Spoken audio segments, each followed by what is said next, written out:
Hi, this is Tom from the band Zilch, and you're listening to Pop Culture Addicts. Welcome back to Pop Culture Addicts. I'm Tim, I am your host, and as a reminder, you are watching and or listening to a show that is made by this nerd for all you nerds. So I'm glad you guys had a chance to stop by. Now, our guest today is a member of the band called Zilch. Zilch is a band that I found on TikTok. They're from the United Kingdom, and is one of the front runners, in my opinion, for a movement that has been dubbed the neo-grunge movement. And as a child of the 90s, a big fan of the original grunge movement, I think it's awesome that we have bands like Zilch that are bringing this music back and really representing it so very well. So I am excited today to have a chance to sit down and talk with one of the band members. Now, in our chat today, we're going to talk about their origin story, first band names, musical influences, and a whole lot more. Now, if you're new here, please click on that like and follow button. I'd hate for you to miss out on future guests.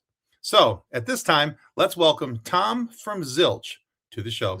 Welcome to the show, Tom. Hi. Hello. All right. Like I said, I've been following you guys on TikTok. I follow you guys on Instagram. I think I follow you on Facebook. It's only a slight digital stalking at this point. But I have been very excited to talk with you guys. It's taken us a little while to make this happen just because of time zone differences and life and all that stuff. But I'm honestly very excited. Your music has just been, it's a rush for me every time I put it on. I'm very excited for whatever you guys bring out next. And so I'm excited to have you here on a personal level. But the first question I always ask Tom, for anybody who's ever been on the show, unless they're, returning guests, they've been here more than once. I like to talk about, first things first, I'll talk about their origin story. And I do this for a couple reasons. Number one, I want to know what makes them tick. I want to know why they do what they do. And then secondly, I'm a nerd, and nerds love a good origin story. So in the origin story of Tom, what got you here? What made you say, I want to be a musician? Oh man, I think going back to my early childhood, my mom and dad are both from Liverpool, which is obviously where the Beatles are from.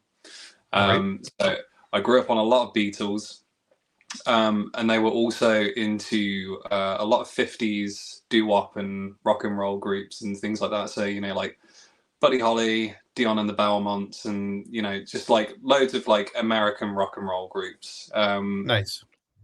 So I suppose that was sort of like what I was brought up listening to, along with artists from the 70s and the 80s like Kate Bush and David Bowie. And I was born in 91, so as I was like the sort of stuff that I heard on the radio as I was growing up was generally sort of like plastic pop, I like to call it, things like Spice Girls and stuff. It was like the boom of like boy and girl groups.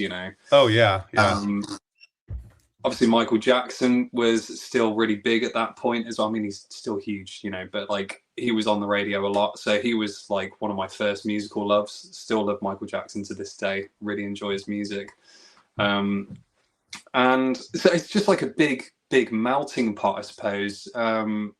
And both of my parents had, individual tastes in music as well. So while they liked a lot of the same things, like my dad was really like into Black Sabbath too, but then my mom strangely really liked X-Ray Spex, even though she's not really big into like punk music, but she loves X-Ray Spex.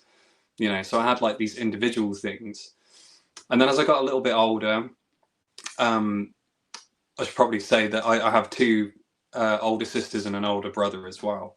So as I got a little bit older, I was around like 8 or 9 years old. That was when nu metal started coming onto the scene. So bands like Slipknot and Korn and Limp Bizkit, those are like some of the really big ones. But so I was surrounded by that as well, and that was like my introduction to like I'd heard Sabbath, and Sabbath are heavy, and they are like the godfathers of metal. But with the bands like Slipknot and stuff like that, it's so new and so fresh and really, really aggressive, like hyper aggressive music that I'd not had any real exposure to. So that kind of really pushed me, I think, was the nu metal movement. And I was like, oh man, I really want to play bass. Was the first thing I wanted to play. Okay. And then I really wanted to become a DJ at one point, you know. But I think it did start a lot earlier than that. So when I was a kid, my two biggest musical loves were Michael Jackson and Madness. And I remember when I used to watch Madness music videos, I used to love watching the saxophone player. And that was the first instrument that I ever wanted to play, was saxophone. But yeah, that's kind of where you know, all my influences and you know, stuff come from. And what pushed me into really wanting to be a musician was nu metal. Okay, that's a really cool answer. A nice variance of musical influences between, you know, going from, you know, doo-wop to the Beatles to Sabbath. I mean, you know, and as we grow on, there's a lot of cool musical influences on there. Now, when it comes to, let's look a little bit forward into the future. Now, you're, you know, as a member of Zilch, and obviously you're the singer and you know, the guitarist for Zilch. But what let me ask it this way. Looking back at your musical influences that we just discussed, is there one of those that influences your writing style and your musical style now more than perhaps the others? Well, I think what pushed me into sort of like the grunge music stuff. Sorry, I kind of like, I went off there. I went off on a huge tangent and then I didn't really finish my thought. No, I love it. You did fine. So when I went to high school, my first day I met this kid who was sat at the back of the class and the only seat was next to him. And he was kind of like weird looking, but he seemed kind of cool. And the first thing he asked me when I sat down was, what's your favorite band? And at the time it was Slipknot. And I said, what's yours? And he said, oh, Nirvana. And I was like, oh yeah, I've heard of them. Like, my sister likes them. And so I went home that same day and I spoke to my sister and I said, have you got any Nirvana albums? And she said, oh yeah, here's Nevermind, and handed that to me. And then I just like, I just went so deep into that. And then, you know, from that point on, you know, like when you show like a little bit of interest in something and then everybody goes, oh, well, you know, your birthday's coming up, so I'm going to get you that. And, you know, for Christmas, I'm going to get you this, you know, and it's all related to like that one thing. So I ended up getting like, you know, Bleach, In Utero. And then I think when the Greatest Hits came out with, you know, You're Right on there, that was like, I got gifted that for Christmas. So I had a lot of exposure to their music, you know, within the first sort of year of being in high school.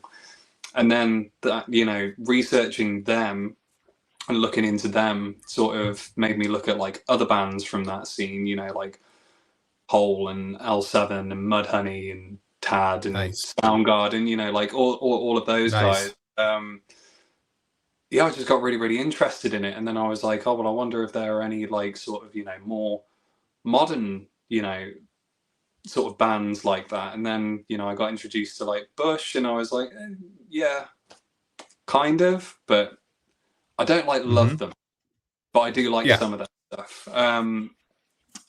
Yeah, it's been like, it's been a lot. It's been a lot. But that was like where my obsession with like, you know, 90s grunge came from. And I feel like because those were sort of like my formative years, I guess, was like being introduced to nu metal and then a couple of years later getting introduced to grunge. I feel like those two things are what sort of makes Zilch, to be honest. It's kind of, you know, I personally hear a lot of influences from nu metal and grunge, you know. So I think that's kind of what makes us, I think. Yeah, I'm going to go with that. Well, I think that's a nice continuation of the first half of your answer, and I think that fills out the story well. But yeah, I would agree with all of that. There are moments where there are definitely especially in some of the guitar play, where you hear that and maybe even some of the drum fills that you hear a little bit of that nu metal influence. Yeah. You know, especially with the drum fills. so that's kind of cool for me. I was very into the new metal scene when it came out. I still am. I still like Slipknot. I still listen to them quite often. Me too. It's just they're a good band. And I could listen to Corey Taylor sing anything, and my day would be complete. So I've really have enjoyed all of his, especially when he goes out and does his acoustic stuff. Yeah. And I've been watching a lot of that stuff on YouTube lately. So one of my favorite things was from Can to Can't on the Sound City documentary. Okay. The song that he did on that. That was one of my favorites that he did. I love that song. I don't know that I've heard that one. I'm gonna have to go look that up. Oh, you're gonna have to check that out, man. Yeah, Corey Taylor, Sound City. Check that out. Okay, it's really definitely. Good. I will write that down while I'm asking you my next question, because otherwise, I know my brain, and my brain will fail me. My brain and I don't always have the greatest working relationship. But yeah, all right. All right, so Corey Taylor, Sound City. I have a note. I can move along. All right, man. So a little while back, on one of the Pop Culture Addicts live shows, I caused a minor kerfluffle on the internet when I was sharing information about your band. And I said that I thought that your band is what Nirvana would have sounded like if Kurt Cobain could sing. Which people took and I realize, and I understand why they took it the wrong way. It didn't come out how I had planned. I'm a huge Nirvana fan. I love Kurt Cobain as a singer, but yeah, people were like, oh, like I had really upset some folks, and I got a few interesting DMs. All right. Yeah. Oh yeah. Yeah. There was a few interesting DMs about, I if I didn't understand the music, I shouldn't talk about it. And I'm not a real Nirvana fan. And wow. All that kind of, it was interesting. But so I've when I've talked to other people about you, I've compared you to Nirvana. I've compared you to a few other bands from that era, from that genre. And it's funny that you mentioned Bush earlier, because someone's like, oh, so they're from the UK. Are they like Bush? I'm like, not really, no. I'm like, and I've used the same logic and reasoning you did just a couple minutes ago, that I like some of their songs, but not enough to compare them. But yeah, so what other band comparisons do you typically draw for when people are talking about Zilch or if you're going to explain to somebody what Zilch sounds like, who would you compare yourself to? I guess is the better question to ask. Oh man. I don't like comparing us to other bands, and I think that's part of it. Is it's really hard to be objective when it's your own music. I think if you hear a band like as an outsider, somebody that just isn't in the band, you're like, oh yeah, well they kind of sound like this band or that band. And that's fair. It's not me saying like, oh, we've got this like deeply original sound that's never been done before. It's just it's like I said, it's really hard to be objective. The other comparisons that we have had vary a lot. So there have been a few. I can't remember all of them. One that we've gotten a lot is a band called Curb Dog, and they're from Ireland. And they're quite cool, but and I've listened to them, and I don't really hear it. And yeah, no, there have been others, and I've checked them out and been like, oh yeah, I can kind of see what they're saying. But then, people say like, oh, you sound like you sound like James Hetfield, and I take that personally, because it's not that I don't like the guy, but I'm not the biggest fan of his voice. I'm not a huge Metallica fan, really. I hate Lars Ulrich with a passion. I hate that guy. I mean, I don't know him. He could be really nice, but every time I've seen him, he just seems like such a tool. Kind of comes off a little douchey. Let's be honest. Yeah. And James Hetfield seems I don't know. I haven't had a lot of exposure to him in like interviews and stuff, but from what I've seen, he seems okay, and he seems like he's got like a good sense of humor and stuff. I mean, he must have a good sense of humor if Lars Ulrich is still in the band, you know, in my opinion. But you know, I'm probably going to upset a lot of Metallica fans, but that's just my opinion, man. But yeah, that's probably one of the strangest ones. Is like, oh, you sound like a grunge band that's being fronted by James Hetfield. I don't hear that at all. Thank you, I appreciate that. No, seriously, I have yet to hear at any, at the end of any of your sentences the word "yeah." I do. I don't know. I do say yeah a lot, but not in the same way. Not in the same way. Yeah, it's more like a wail, you know, more of a scream. Rather than a you know. Yeah, I don't hear the Metallica comparison. I mean, they might have just been trolling us, you know, but like it's happened a few times, so that to me says it's not a coincidence. But who knows? I'm honestly I'm kind of struggling with that one because I don't hear it. And in all honesty, I was listening to your latest EP right before I got on here. So I mean, it's not like I can, go, oh, well, I forgot what your voice sounds like. I mean, I was literally listening to you 20 minutes ago. So. Oh, Quicksand's another one. Quicksand, okay. Quicksand's another one. Drug Church too. You ever heard of Drug Church? No. No, that I'm writing these down because, Yeah, no, we got a comparison to Drug Church. I mean, it was some years ago, and it was one of our sort of like more punky, heavier songs. But I was like, oh, that's pretty cool because it was a band that I'd never heard of before. Okay. Yeah, and my bass player Cal was very happy about that as well because he listened to them and he was like, they're pretty cool. He was like, that's a good comparison to have, So. All right. Yeah, that was not one that I would have thought of, but or because I've never heard of them, but yeah. Okay. All right, so let's take a variation of that question a little bit differently. Now, say you're introducing somebody to your band, and you want to get them started on your music. Is there a song that you point to and you say, "Hey, this is a good introduction, a good showing of what Zilch is"? Identity Crisis would be what I would show somebody for the first time, I think, because it kind of covers all our bases, I'd say. I like that. I like that selection very much. Well, I mean, it's it's got like a kind of a discordant riff in it, and then there's like some noisy bits, but it's quite melodic still, and then there's some screaming in there, and there's a little bit of dynamics in the verses and stuff like that. So I feel like that covers all of our bases really nicely. So that would be the track if I was going to get somebody started, for sure. Okay. No, and for those of you playing the home version of this game, if you check them out on whatever streaming source you use, you can find their EP called Cognitive Distortions, and that is the lead track on that EP. And the whole thing is good. It's one of the things I love about that EP, by the way, is that I love music that I don't have to skip.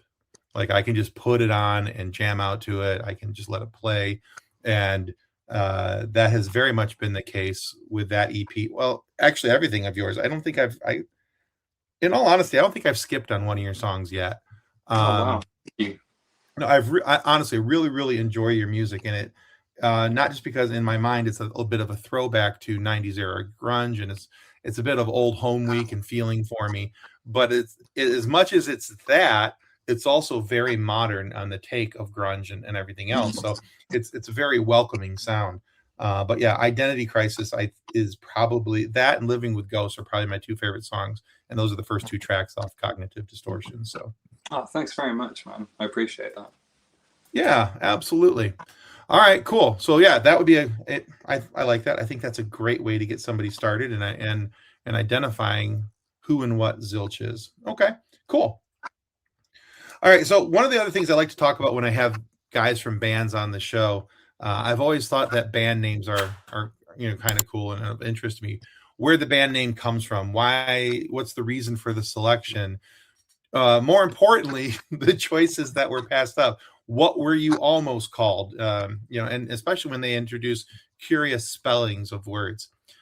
But what I love even more than all of that is the names of first bands that people were a part of when they were forming their musical abilities.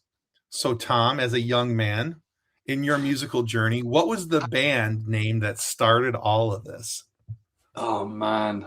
Well, it boils down to two. So Okay. Cal and myself were in a really, really terrible metal band. And we were a six-piece. Oh boy. We were like, 3 members short of Slipknot, put it that way. That puts it into perspective, I think. It was silly. It was so silly. And like we all had conflicting ideas of what we wanted to do. So like the drummer wasn't really a drummer, but he could hold the song down. Our bass player was a huge Iron Maiden fan. And one of our guitarists was a gigantic Pantera fan. And one of the other guitarists, like we all had like those sort of like things in common.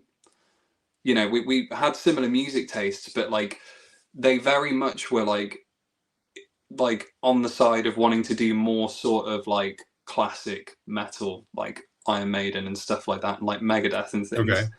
Whereas Cal and I were like really into death metal.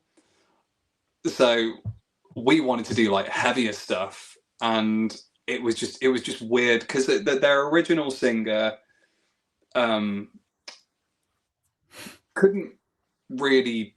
I'll have to put it really bluntly. He couldn't really sing very well. Okay.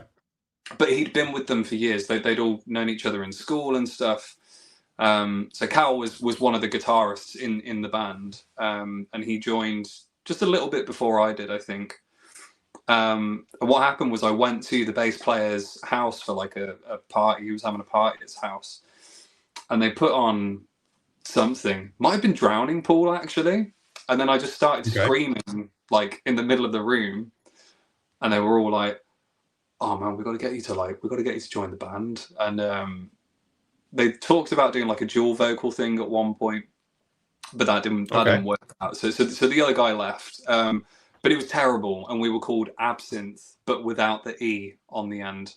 I don't know why they took the E off, but I think they had a motto like British metal is back or something like that. But oh man, it just makes me cringe like thinking about it. It was just so bad. Like if you can picture like a band with 3 guitarists and a drummer who can just about play. And, it's like 3-part guitar harmonies and stuff, but then you've got like me screaming over the top of it like I'm in a death metal band. It was just bad. It didn't work. But then the other band that I had going on at the same time was more in line with what Zilch is, and that was a band called Dumb Dust. So that was DUMDUST, Dumb Dust. Okay. But again, it was very early on, I was like 16, 17. It wasn't very good, But please don't search for those because I'm pretty sure there's still remnants of it somewhere on the internet. And it's just embarrassing. I make no promises. I don't mind you doing it. That's fine. All right. I love that both bands though have the curious spellings, especially the absence with that has the absence of the E. So Yeah, absinthe without the E. Really. Oh, absinthe. Yeah, absinthe got like it. the drink. Yeah, like the drink. Ah. Yeah. Okay, I thought you meant like absence, like it's missing, like okay. I misunderstood you. That would have been more clever. I think that would have been more clever. Absence without the E was just I don't know what that was about, and I never asked. So I'll never know. You'll never know. That is the mystery right there. That is the mystery that will haunt Tom till the day he dies. Mm-hmm. Yeah. Why wasn't there an E in absinthe? All right. Yeah. Now, real quick for our listeners, if you're enjoying this conversation, don't forget to click that like and follow button. All right, Tom. One of the things I've also discovered is that we're always more than just one thing. You're not just a musician. You're not just a singer. There's other things that make you who you are. And just as I'm not just a podcaster, I do other things with my time as well. Mm-hmm. So, but when it comes to people who are artists and have an artistic expression, whether they're a musical artist, they're actors, they're writers, whatever they may be, they have other ways that they like to express their artistic nature. So if you were not a musician, if guitars didn't exist and you were not a musician, how would you express your artistic passion? That's an interesting question. I suppose I'd go down the format of visual art, I suppose, which is something that I was really interested in when I was a kid, but I never really got into it enough to really try and hone any sort of skills in. Okay. I did the artwork for the Cognitive Distortions EP and the singles artwork for that as well, with a lot of help. But apart from that, I don't really do visual art. But I suppose that's probably the avenue I'd go down, I think. But while visual art can be really cathartic, it's very different. Like once it's like on a canvas or however you decide to do it, that's it. It's just like it's there then, and you can't really recreate it, which I suppose makes it more special. And the same could be said for music. Like once you record something, you capture it, and you're like, that's it. That's the performance that we want everybody to hear. It's captured there forever, but you still go out and you perform it again and again and again and again and again, and you rehearse it again and again and again and again. So there's always like little variations of it. Whereas with like visual art, I think it'd be really, really difficult to do that, which kind of makes it more interesting because it's more like not limiting, but more like, I don't know, unique, I suppose. I was going to say makes it more unique because with a visual art, whether you're doing a painting, it's kind of like a one and done. You don't go on tour and repaint it over and over and over again. Exactly. Yeah. Whereas with music, it's something that's recreated and reshared with live shows and other things. So okay. Yeah. And I think to be fair, I think writing music as well, or writing lyrics and stuff like that, I feel like that's probably an easier way to express how you feel and to tap into other people's feelings than it is with a piece of visual art. I think it's really, really hard to evoke emotion from somebody in visual art, whereas with music, I feel like it's actually a lot easier, because it's more of a universal thing, generally speaking, but it taps into emotions and stuff, and sound. It all happens in real time, whereas like, and it will just like make you feel things. Whereas like with visual art, you look at it and you can pick out like fine details and things, things that you've never noticed before. So I suppose like in a way, it's kind of like listening to a song again. It's like, oh, I didn't hear that before. If you keep looking at a piece of visual art, you're going to see things that you never noticed the first time you saw it. Right. But whether it evokes like a strong emotional reaction, I think is much more difficult, So I commend visual artists, for being able to do that. Yeah, I would agree. I think that with visual art, if it strikes a nerve and it has that deep emotional attachment, it's because there's something personal that ties in to that person specifically. Where I think that. And maybe I have a nuanced view on this just because I've grown up around music and musicians my whole life. But music has an ability to affect a wider group than a visual piece of visual art, because visual art, not that it has a narrow reach, but not by any means, but it tends to affect the viewer one-on-one, whereas music tends to, and can, and as I'm sure you've seen this with your audiences, can move an entire crowd. Yeah. Many people, versus the one, whereas having that singular impact one at a time. So absolutely, yeah. I think you said what I wanted to say, but you did it more succinctly and in a much better way, Well, that'll be the first time I've said something better for somebody, so I'll take it. All right, so Tom, so in the world of Zilch, there's several EPs. We talked about a couple of them. We talked about the handful of singles as well on top of the EPs. So what's coming up next for Zilch? What does the future hold for you guys? Well, we are currently working on an album. Excellent. So we started recording on Wednesday. We're back in tomorrow as well. So like, obviously we all have like day jobs and families and things, so we have to try and work anything band related around all those things, so while I would love for us to be able to just book, a week or 2 weeks of solid studio time and just be able to go and do that and not have to worry about anything else, we can't do that. So we're having to do like a day here and a day there and another day over here. And sure. So, but what we are aiming to do is, rather than waiting for the entire album to be finished before we release anything from it, we're aiming to get at least one song completely finished. We're aiming for 2, like just try and get like 2 songs finished, so we've got a little bit of stuff just to release nice in the interim while we're still recording the rest of the album. So that's all we're focusing on at the moment, is just the album. We do have a couple of shows booked, but one of them's not until September, and that's our local Worcester Music Festival that happens every year.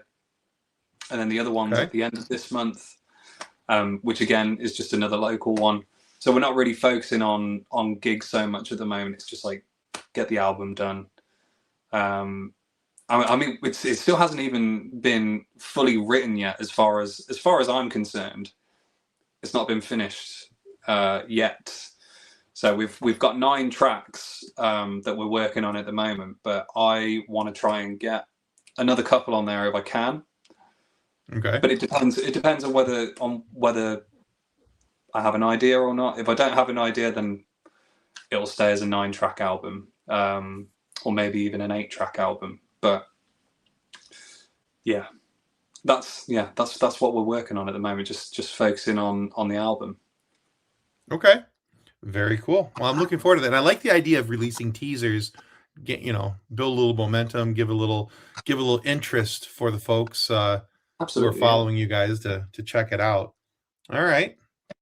Very cool. And obviously this album will be a complete departure, and you guys are doing, like rock operas now, right? Yeah, absolutely. It's all concept. It's a concept album. Yeah. Here comes your take on Mr. Roboto. You're doing Styx. The character's name is Theodore. That's the yeah. Theodore. Love it. All right, Tom, you've done a really good job of answering all my questions, but I have one more silly question for you. This is the silly question. Okay. And it's really not all that silly. We call it a silly question anyway, but it's really not all that silly. So my co-host from our live shows, her name is Kathleen, and Kathleen has a daughter who's about 7 now. And a couple years ago, her and her daughter were out and about in town, and somebody asked her daughter this question, but not Kathleen. And Kathleen was like, well, that's rude. You should never age out of this question, and you should have asked me this question. So she took it quite personally.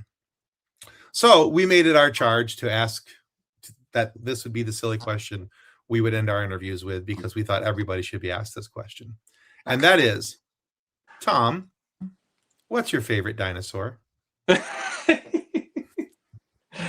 Oh man.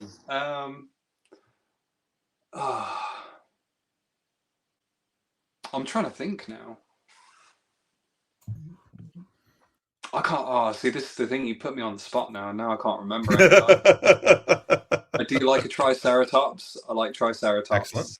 Yes. Is it Brontosaurus? The ones that have like super hard heads. Was that a Brontosaurus? Oh, the Brontosaurus is the plant eater. They're like forever long, got the super long neck and the super long tail. No. Yeah, I like a Brontosaurus too. I like a Brontosaurus too. Now there's another one. They were absolutely savage, and they had like clubbed tails. I can't remember what. No. Oh man, I can't remember what it's called. Oh no, that's gonna haunt me. But we'll go with the Brontosaurus. Okay. The gentle Brontosaurus. The Ankylosaurus. Ankylosaurus, that's it. Yeah. I typed in club-tailed dinosaur into Google, and Google saved us. Oh, okay. Okay, well, I love the Brontosaurus. Feller. Yeah, but we're going to go with Ankylosaurus. Yeah. Absolutely. That fella right there. Savage. Look at it. Yeah. Oh, yeah. It's like an armadillo on steroids. Yeah. So, Tom, thank you so much for being on Pop Culture Addicts today. Where can our listeners and viewers go to find out more about Zilch and the album so they can pay attention to that for its release? Oh, man. Head over to any of our socials and comment on stuff, or just send us a DM if you want to chat. Like, I'm always on the other end, so I'm happy to talk to people if they have any questions or want to find out anything else. You know, ask us in the comments or send us a DM, and I'll definitely get back to you. Okay, cool. I'll make sure to throw in your handles for both TikTok and Instagram so that folks have a way to follow you and keep track with you. That's where I find them to be most active is on those social platforms. Mm-hmm. And as he says, they are very responsive. They even, that's how he got here, is that I sent him a message and he was like, yeah, okay, sure, let's do that. So I can back up the claim that he's very responsive. So yeah, he is. But we'll put some links down below so that people can check out and pay attention to the album release, because I am excited about that. And like I said, in all honesty, very much enjoy your music and looking forward to whatever you've got coming up next. So, thanks very much. And thanks for having me too. Absolutely. All right, guys, thank you for watching or listening. Now be sure to follow Zilch on all their socials. And please, if you've enjoyed what you heard, click that like and follow button. Do it right now, because you don't want to miss something. So until next time, may the force be with you as you continue to live long and prosper. Goodbye. Reference to any specific product or entity mentioned on this podcast does not constitute an endorsement or recommendation by Pop Culture Addicts. The views expressed by guests are their own, and their appearance on the program does not imply an endorsement of them or any entity they represent. If you have questions about this disclaimer, please contact us via email at info@pcapod.com.